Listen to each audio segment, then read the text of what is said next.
Bismillahirrahmanirrahim. Assalamualaikum warahmatullahi wabarakatuh. Perkenalkan, nama saya Tasya Nanda Kurniawan dari Fakultas Syariah dan Hukum UINSU, jurusan Hukum Tata Negara Siasa dengan NIM 0203231047. Saya dari ATN 3A.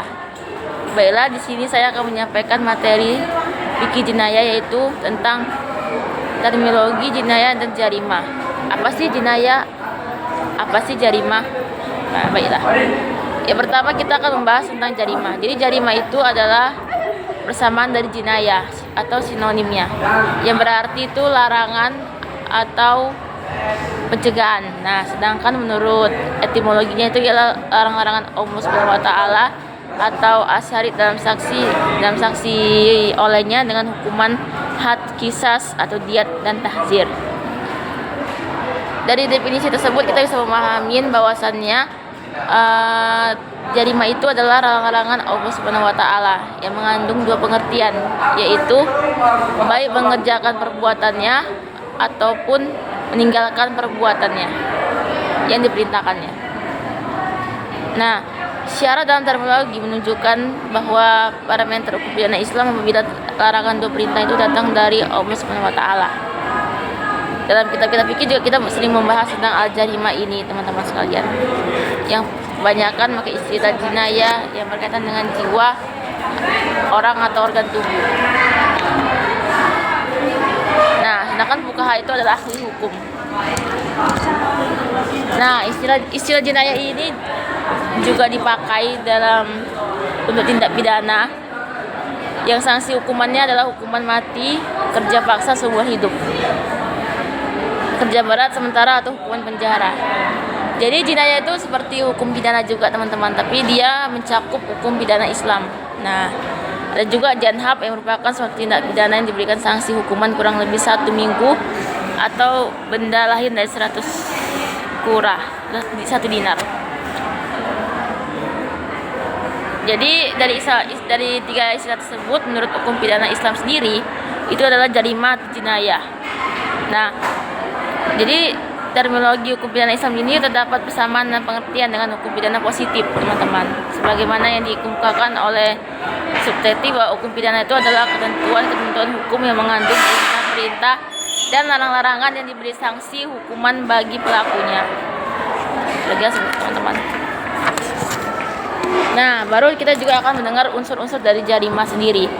Seperti kita ketahui, teman-teman, unsur-unsur jarimah itu sama dengan unsur-unsur di hukum pidana. Terdapat unsur formil, yaitu adanya undang-undang yang mengatur atau nas, yang artinya apabila perbuatan dikatakan jarimah atau tidaknya bila perbuatan tersebut bisa dipersalahkan atau dibenarkan oleh undang-undang yang berlaku. Jadi si formil ini akan diberlakukan jika ada undang-undang yang berlaku, teman-teman, seperti itu. Nah, atau bahasa Arabnya juga ar-ruk dan asyari. Nah, yang kedua itu ada unsur material, teman-teman. Nah, itu ada ruk al-mat, adanya sifat melawan hukum. Ada artinya sebuah perbuatan dikatakan jarimah bila perbuatan tersebut melanggar aturan-aturan yang telah ditetapkan dan bisa dikategorikan kejahatan atau jarimah. Jadi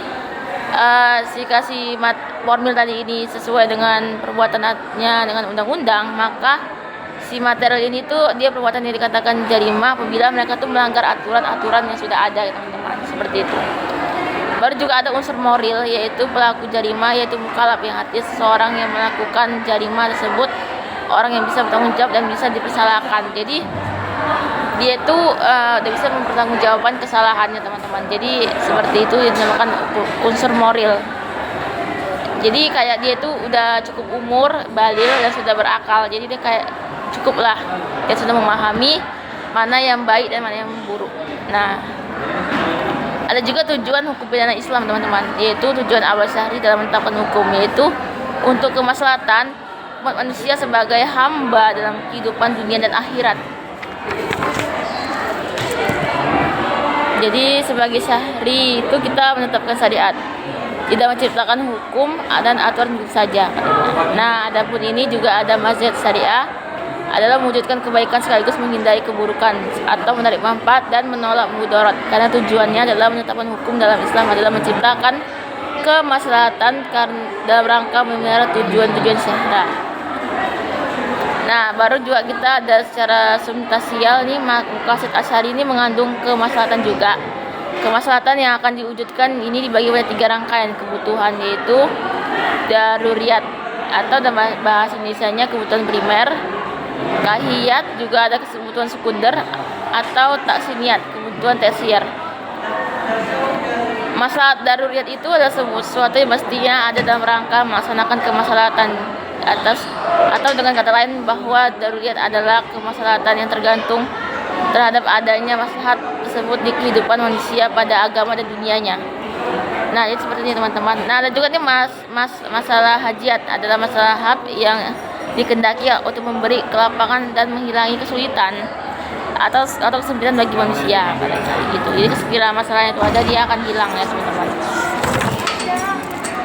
5 unsur pokok memelihara agama, memelihara jiwa, dan memelihara keturunan, memelihara harta.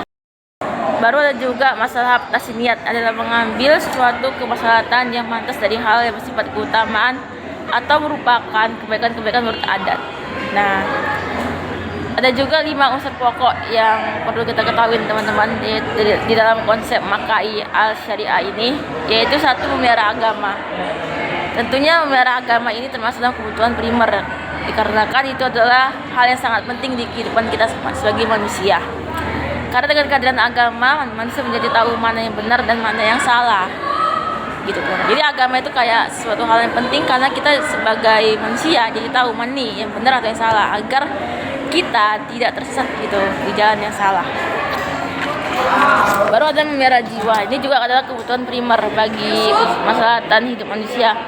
Yang kedua dalam Islam berkaitan dengan terpeliharanya jiwa, hak hidup. Hak hidup bukan salah satu hak asasi manusia yang paling fundamental di antara hak asasi yang lainnya. Hidup itu adalah anugerah teman-teman. Jadi anugerah Tuhan itu memberikan kita kehidupan, dan juga memelihara jiwa termasuk hak asasi manusia. Nah, yang ketiga itu ada memelihara akal teman-teman. Memelihara akal itu pikiran merupakan konsep yang penting dalam hukum Islam, karena mengingat akal itu merupakan sendi atau dasar bagi adanya tahqiq hukum. Jadi kita harus memelihara akal kita ya teman-teman, karena itu juga salah satu hal yang perlu di hukum Islam. Jadi oleh karena itu kita bagi orang-orang yang tidak sehat akalnya atau tidak memelihara kesucian pikirannya, ia tidak tersentuh oleh kewajiban-kewajiban. Jadi kalau misalnya kita kurang berakal, kita mungkin tidak akan pernah mendapatkan kewajiban-kewajiban sebagaimana mestinya, karena itu memang udah ada dari hukum Islam ya guys ya.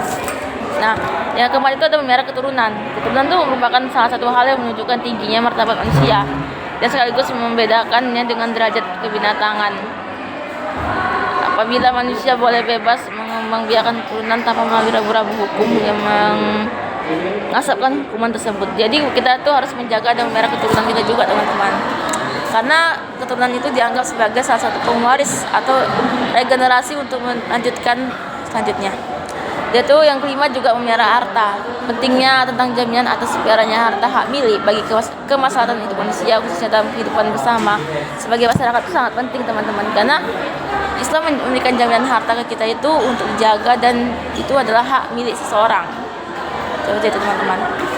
Baru ada macam-macam tasrid al-zinah. Nah, secara umum tasrid itu dibagi 2. Ada al-tasrid al-islami jihad al-nas, dan juga al-tawasu wal-ansumiliyah. Jadi itu ada 2 ya teman-teman. Oke, lanjut. Ya, oke. Itu saja yang bisa saya sampaikan. Jika ada yang salah atau yang kurang, saya mohon maaf. Kepada Allah saya mohon ampun. Saya pamit undur diri. Kesepian tanpa kekasih. Cukup sekian dan terima kasih. Assalamualaikum warahmatullahi wabarakatuh. Dadah semua.